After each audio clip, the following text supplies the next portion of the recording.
Good morning. Good Sunday morning. Welcome to my cozy kitchen. I'm Carrie. Thank you for joining me. This morning I'm going to put my Sunday's dinner on, and today I'm going to have beef stew, and I'm going to have a rutabaga, rice, and candy yam. So I want to share with you my stew. And we're gonna get started right now. And I'll show you what I'm using in that stew. All right, y'all, what I'm using today for my stew, I have a piece of chuck roast. This is a chuck roast. I had it in the freezer. I pulled it out last night.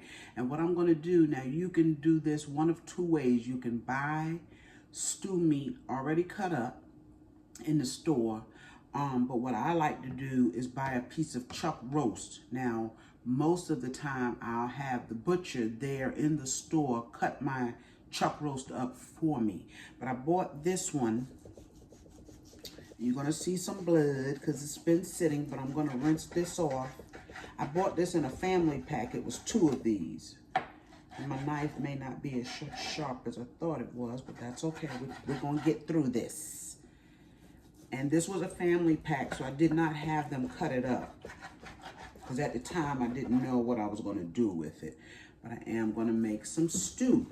And I like to get the whole chuck roast and have it cut myself, or cut it myself. Because you see all that marbling, and when I say marbling, I mean fat. Going through that meat, that's what you want. Because that marbling, that fat, helps to tenderize your meat. And it gives it flavor. Could have cut my knife, y'all. Sharpened my knife. I didn't. It's okay. It's doing okay. Okay, and I'm just going to cut it up into a little bit more than bite-sized pieces. Same way you would find it in the store cut up.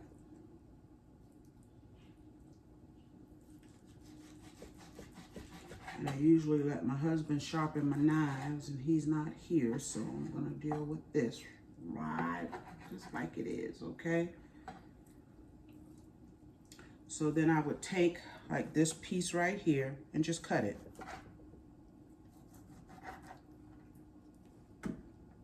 Just cut it up into stew-sized pieces, whatever size you want them. Now let me tell you, I am going to cook this stew on top of the stove. I always have.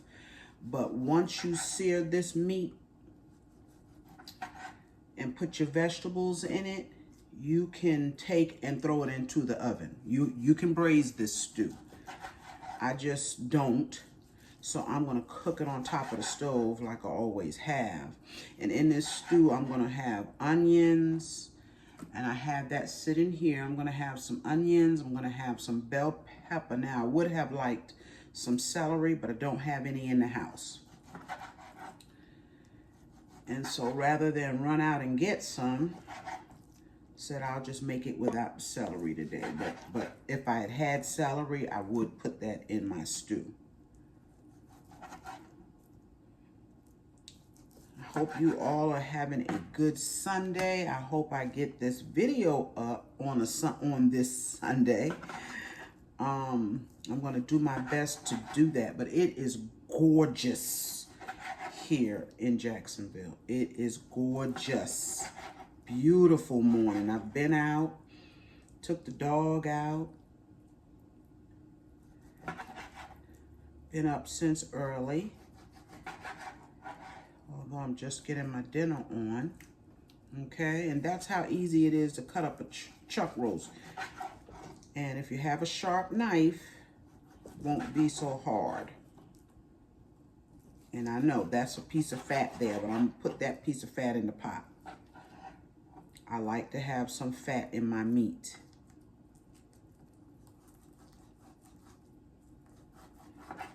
I like to have the fat.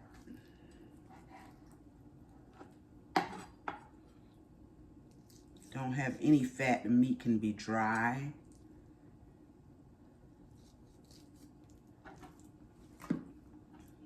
Okay, and that's why a lot of times I don't buy the already cut up stew meat. Just doesn't have enough fat for me. All right. So I'm going to continue to cut this up. I'm going to rinse it off. And then I'm going to come back. And you know I'm going to sear it up some with some flour on it. I'm going to season it up. And I'll show you all of that. And then I'm going to sear it a little bit, get a little color on it. And then I'm going to cook it down. Now this will cook on the stove for a couple of hours. I'm going to let it cook for a couple of hours because I want my meat to get tender. Okay, and I want it to cook up into a really nice gravy. And once it cooks for a couple of hours, then I will add my carrots and my potatoes. Okay, so I'm going to get this rinsed up and I'll be back. All right, so what we're going to do right now, I'm going to go ahead on and put some seasoning on this meat. I have some salt. I rinsed it off. I dried it off with a little paper towel. Just get some of the water off of it. That's salt. I've got some black pepper.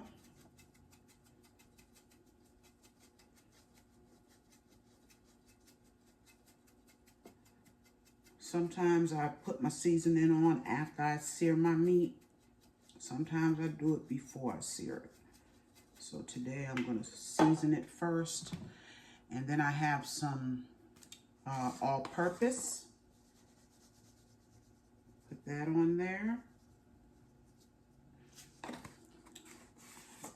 And let's see, I have some onion. Let's see if you can see that onion powder. Put a little of that. Okay, and we have some Lorry's, of course. Put a little bit of that.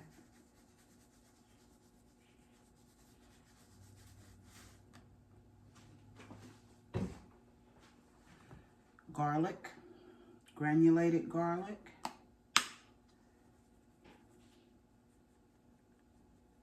I'm also going to put some fresh garlic in it.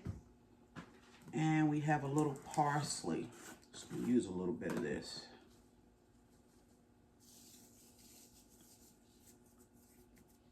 Okay.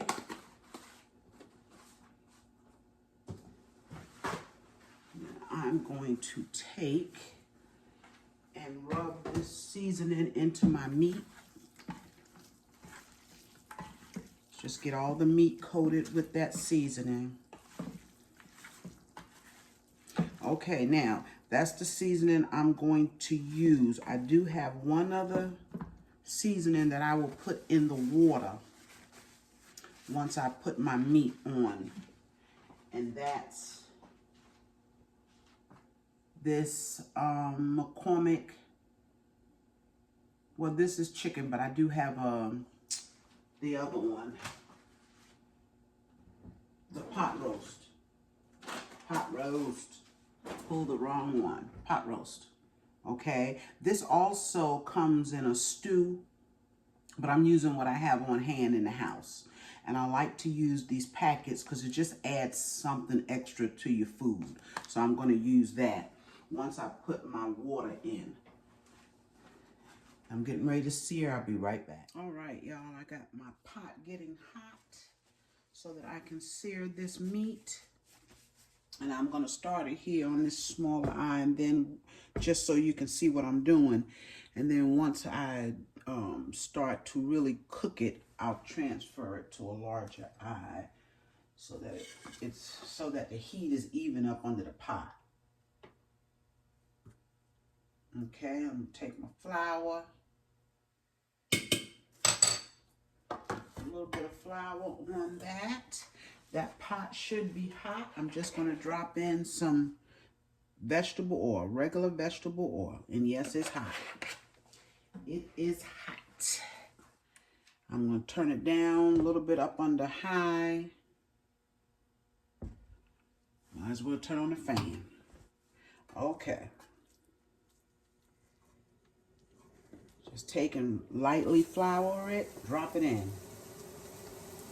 Lightly flour it and drop it in. Can y'all see into that pot? Probably not.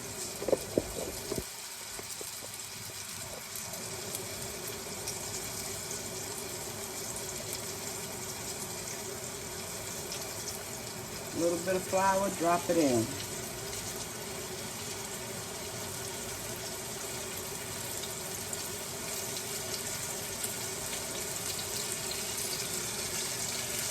Just want it to get a little color on it because this is a chuck roast, so it's going to take a while to cook and get tender. It's going to take a little while. And that's why I said I'm going to cook it for 2 hours. Then I'm going to add my vegetables and probably let it cook after that another 45 minutes. I need some more flour. I need enough. Give me enough.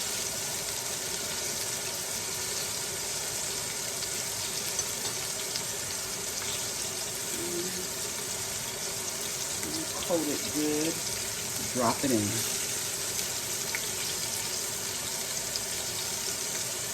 And this flour, you know, if you've seen any of my videos, this flour will, while this meat cooks, it will cook into its own gravy. It will make a gravy on its own just from me starting it out like this.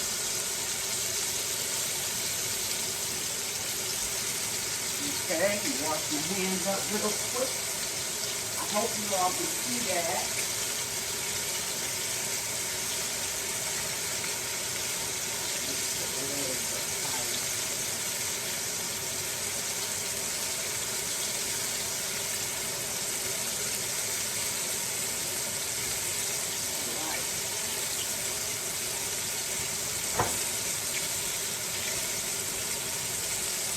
Let's see how it's looking. Let's see. See there? It's browning up. You see that?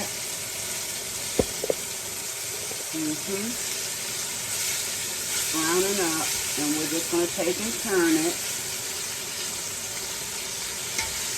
so we can brown all the sides of it. Turn it back up just a little bit. And you want to cook it fast to get a good color on it.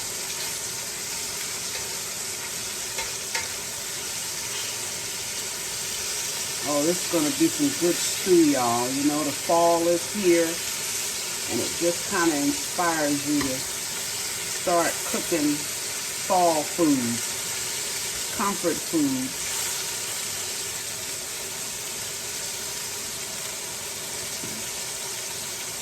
Okay, I'm going to let this continue to sear, and I'll be right back, and I'm going to adjust my camera.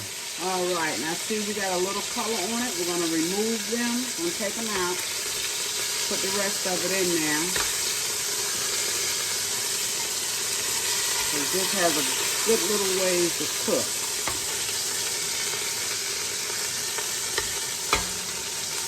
Isn't that gorgeous, y'all?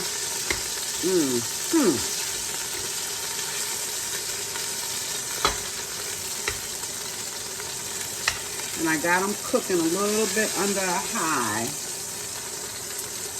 Just a little bit under a high. So if you have numbers on your stove, I got them cooking around a 7.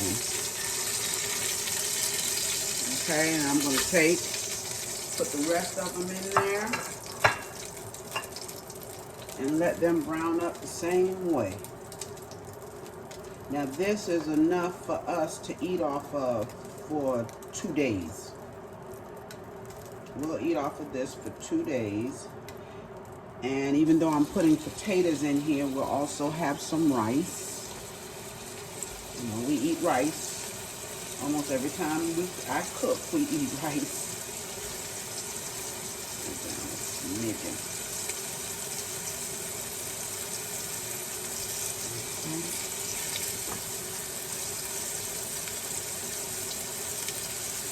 All right.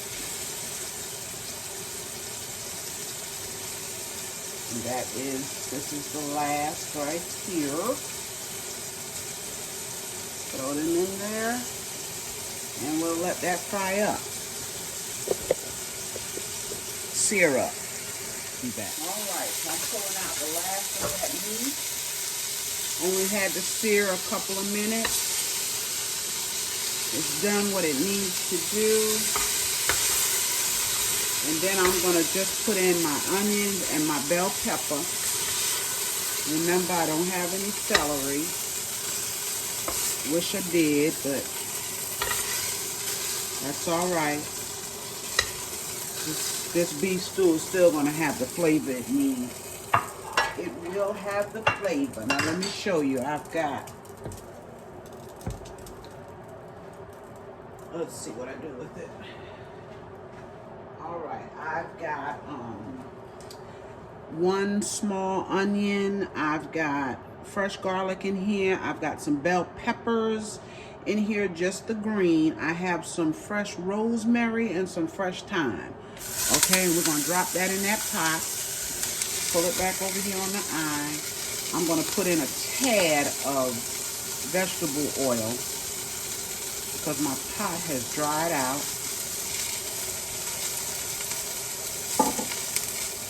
It has dried out, so we're gonna add some oil, just a little bit. Now, like I said, this, after you've done this part right here, you can take, and if this was a pot for the oven, it is not. Okay, but you can take and put this in the oven and just let your meat braise in the oven. I just like to fix my beef stew on top of the stove. There's certain things I like to fix on top of the stove because I can kind of control what's going on with it. The gravy, you know, I have to watch it. But and you just have to check on it 2-3 times in those couple of hours just to be sure your water level is good. You could also put this beef stew into an Instapot. I don't cook with Instapots or pressure cookers. I just never have. Not to say that I will never, but I don't. Like I said, I like to control what's going on, and I just think when you cook, and this is a stainless steel pot, okay? If you want to cook something and let it cook for a long period of time on top of the stove, use a stainless steel pot. And this pot right here is so old. I've had this one we bought many, many years ago. In fact, all of my pots are old. Okay, so now what I'm going to do, I'm going to put the meat back in here.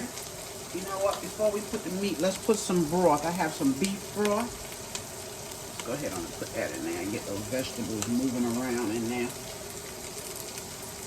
Well, if I can get it open now.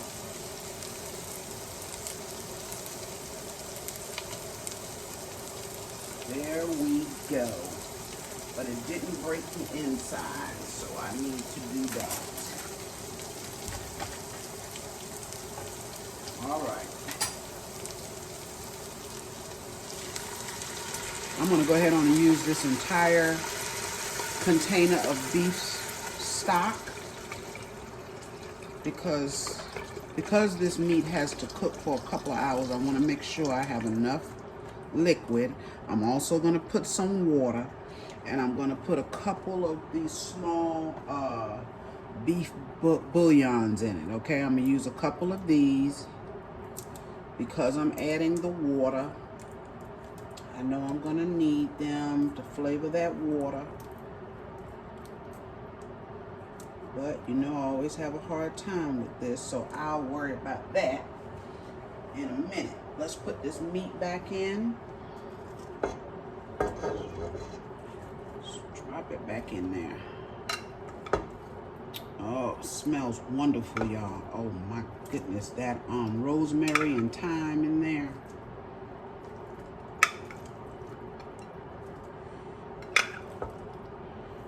Now for the seasoning that I've already put on this, I'm not adding any more of that. I'm going to use that pack of pot roast seasoning. It comes with a bag where you can take and put your roast in the oven in a bag. But I never use the bag. But I do like the seasoning in there. Love that seasoning in there. Okay, let's put all that back in there. Now. Get it all of that juice.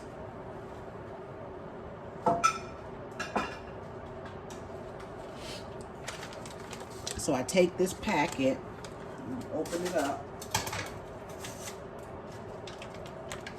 You see it comes with the bag. Take that out. And I use half of this. And I'll save the other half for when I fix another stew or pot roast. I cook a lot of that. Okay. All right. I will save the rest. There we go. So I used half of that. Let's put some more water in it. Because we want it to cover, we want this liquid to cover our meat. We want it to cover the meat.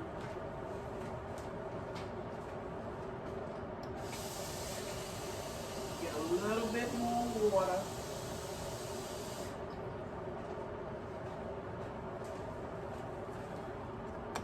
And I will show you how this meat is doing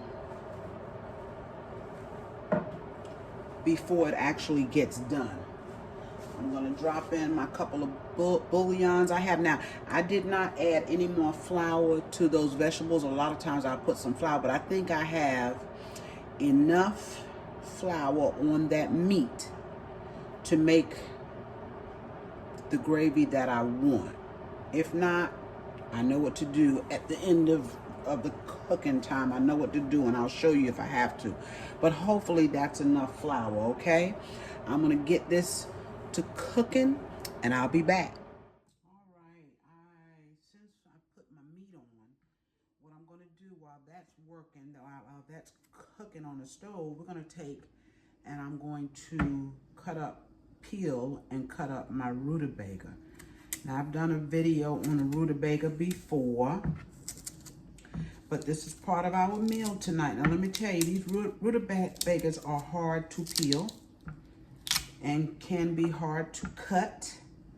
Okay, it's just something that I've gotten used to. I used to cook rutabagas almost every weekend. We love a rutabaga. I still cook them a lot. You can use a potato peeler, okay? You can. I don't, I just never have. I don't use a potato peeler for anything, actually. But I'm gonna peel this and I cook this. It's real simple.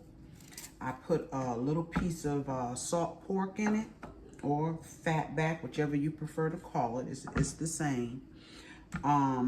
A little bit of salt, a little bit of pepper with water, and I let it cook for a couple of hours. This does take a while to cook, to get tender. Anywhere from 1.5, that's when I'll check it, to 2 hours, it'll be done. So I'll cook it right alongside my stew and hopefully have them both done around the same time. And once I cook it and it gets tender, then I take and mash it up. Now see that right in there? I don't know what that is. As long as I've been cooking these, I don't know what that is, but I cut it out. And it's deep. So what I may have to do, because I'm not going to get much out off of this rutabaga. Look at that. Doesn't look that good. So I'm going to see what I can salvage. I do have another one in there, and I'll probably take and peel that one as well. Yeah, that's not the best rutabaga. Okay, but I'm going to try to cut around that. Because if you try to eat it, yeah, that's not a good one. If you try to eat it, it'll be horrible in your mouth. Tastes like straw. So once I peel my rutabagas, then I put it on a flat surface. Trying to see where to cut it, what I can salvage here. I just take my knife, and the knife is not really, really sharp. I want to get a look on the inside. That's not good. Okay, so I have another one. Let's take a look at that one. Hopefully it's better. Hopefully it's better. Yeah, that's not a good rutabaga, y'all. Okay, but it's a good thing you saw what's not good. Let's try this one. Hope that it's better, because we want rutabaga today. My husband also wants a cabbage, so I'm gonna have to cook a cabbage too. That's all right. Just taking you peel it, and like I said, if you need to use a potato peeler, go ahead on and do that. Because these are hard and a little bit hard to peel. But rutabagas are delicious. We love them. We love these. It's a root vegetable. Gotta be careful.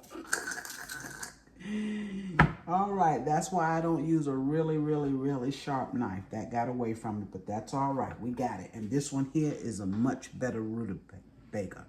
I don't have all of that white stuff going through it. All right. So you sit it down, you hold it, take your knife, you just cut down. And this one is not that hard. Let's see what it looks like on the inside. And I kind of take, this one is beautiful. Okay, I kind of take and work the rutabaga along with my knife. Okay, until you get it down in there. That's it. That is it. Turn it around. Cut down. Make sure your fingers are out of the way. Take it, turn it around again, cut it again. There. And this trash is probably in your way, so I'm going to turn this board around so you can see. Okay.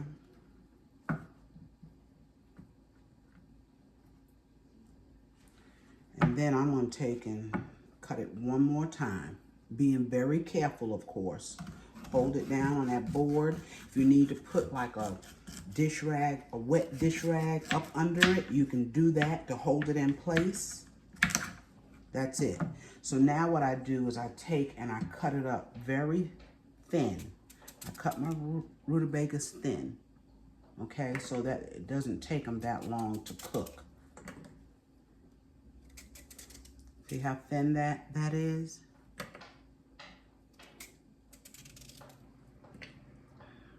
Some rutabagas are a little bit harder than this one, but it's all right.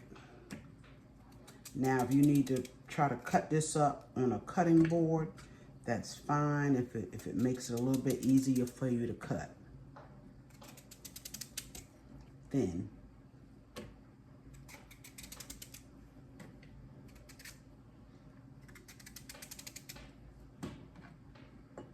Uh-oh, lost that one.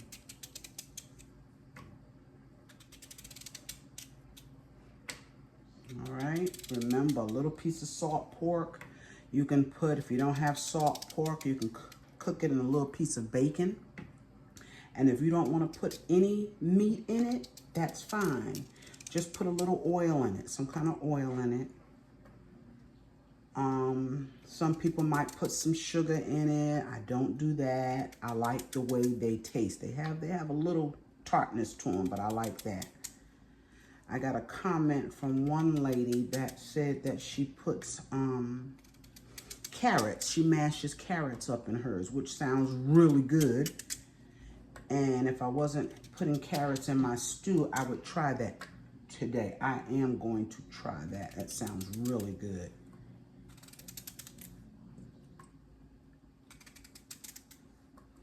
All right.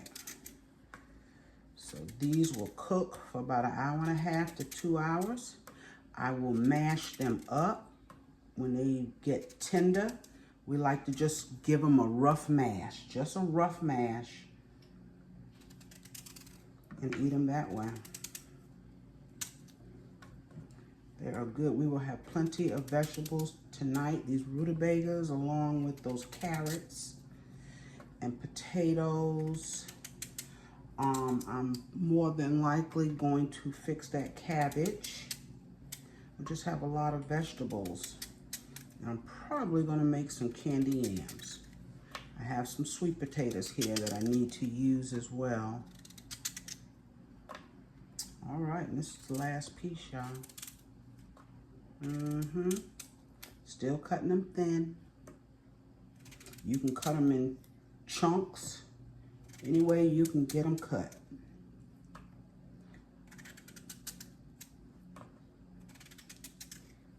All right. Got our rutabaga ready to go. I am going to continue on with this dinner, letting that meat cook.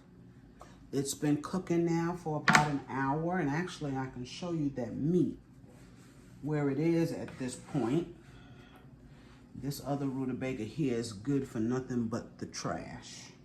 Okay, you know, you just never know what you're buying, especially something like a rutabaga. I mean, unless there's a way to pick them or look at them and know what you're getting, I don't know what that is. And I've been eating them for years. My mother cooked them for years. And it's just sometimes that's what happens. Doesn't happen often, but every now and again you get a bad one. All right, be right back with that meat. Okay, y'all, I just want y'all to see I generously covered my rutabagas with water. You want to cover them because they're going to cook a while. And you see I have just 4 little strips of salt pork in there. Just 4 little strips. And like I said, you can use bacon. If you want to use turkey bacon, that's fine. Or just put a little bit of oil in it. Okay? And let's take a look at this meat. And I'm going to cook these once they get hot.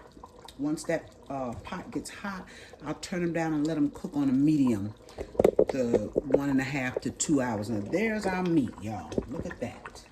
It has been cooking for a good hour. Look at that. And see how it's already cooked into a gravy? Look at that, y'all. See, 1 hour. 1 hour. And it's already cooked into a gravy. The meat is not tender yet. Still has another hour to go. And what I do is that I just watch it.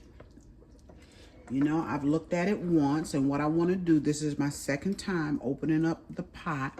What I'm going to do is take and I'm going to put some browning in there. Now that gravy is nice the way it is. It is. It's a beautiful color already, right? But I want mine just a little bit darker. So I'm going to, hey. So I'm going to take and drop 1 drop of browning in here. Just a smidgen. Okay? And that's it.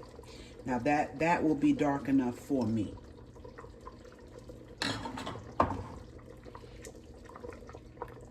See, it just makes a smidgen of a difference.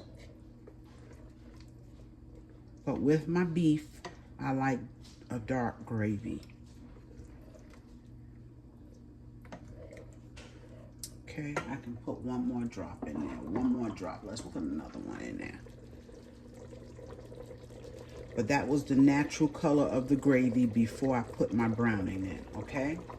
And you don't want to go crazy with the browning. You don't want to make your food bitter. Just enough to color it, okay? Now I'm going to let that continue to cook. Just wanted you to see how it was cooking, all right, on top of the stove. Cover it, and I'll be back. All right, y'all, that meat is tender. It has been a couple of hours. This meat is good and tender.